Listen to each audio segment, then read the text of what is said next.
state of mankind. How much do you know? Excerpt from How the Specter of Communism is Ruling Our World. 1. Though the communist regimes of Eastern Europe have disintegrated, the evil specter of communism hasn't disappeared.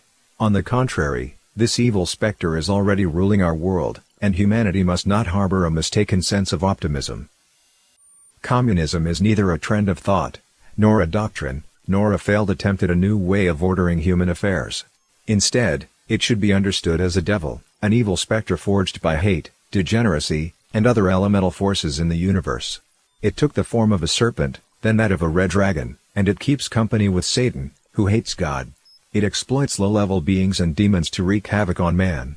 The goal of the specter is to ruin humanity, and while the divine offers salvation to humankind, communism tells man not to believe, attacks human morality so as to renounce tradition, and causes man not to heed God's instruction and, ultimately, to be destroyed. The communist evil specter, with its countless mutations, is full of guile. Sometimes it uses slaughter and violence to menace those who refuse to follow it. Other times, it makes recourse to the language of science and progress, offering a wonderful blueprint of the future meant to deceive followers.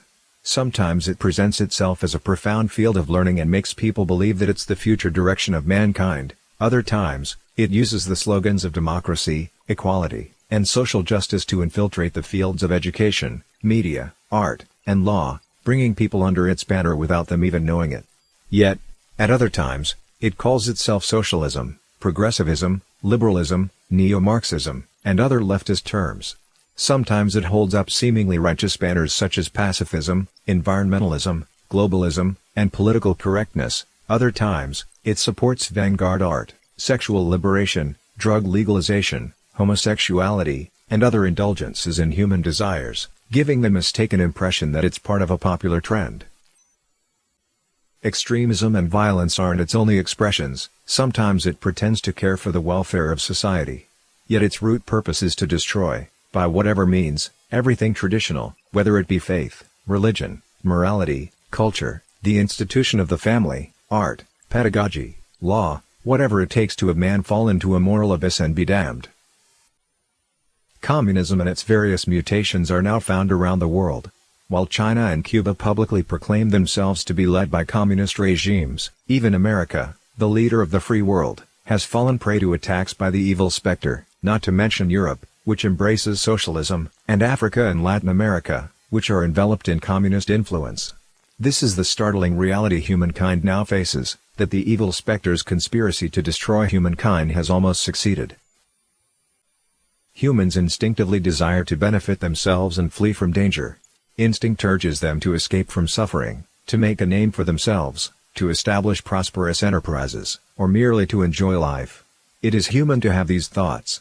However, if humans distance themselves from God's, these thoughts can be latched onto and intensified by the evil specter, resulting in a person being controlled by it. The hubris of the specter's revolt against God also makes those it controls experience a sense of hubris. They then try to play God themselves through the exercise of power, capital, and knowledge, trying to rule the fates of millions and influence the course of history through social movements. Humans are created by gods and have both good and evil in their nature. If people abandon evil and promote compassion, they can return to God. What awaits on the opposite side is the devil. The choice resides solely with the individual. We have been sorry to find that many fundamentally kind-hearted people have unknowingly become agents or targets of manipulation of the communist specter, what Vladimir Lenin called useful idiots. Though society as a whole has ended up on the verge of destruction because of inducements and temptation from the specter, there are, in fact, very few people who have willingly pledged their souls to the devil and chosen to deliberately corrupt mankind. For most, the kindness innate to human nature remains, giving them an opportunity to rid themselves of the specter's influence. This is the purpose of this book, to set out this complex and tangled issue in plain language, as truthfully as possible. Then people will be able to see the tricks of the communist specter. More importantly, this book seeks to present the moral, cultural, and artistic traditions that God's laid down for mankind. Individuals may then choose between God and the evil specter for themselves. When a person's kind thoughts emerge, God's will help free him from the devil's control. But the process of seeing the devil for what it is requires that one think deeply and discern clearly. This book seeks to re-examine the tides of history over the last several centuries and, from a high level and with a broad perspective, assess the multifarious masks and forms the devil has adopted in order to occupy and manipulate our world. The goal of this exercise is not to simply recount history, but to understand how we can stop the devil from ever ruling the world again. This relies on the individual's own enlightenment, proactive abandonment of evil, and return to the traditions and way of life that God's laid down for man. God will triumph over the devil. Which side we stand on will determine our eternal destiny.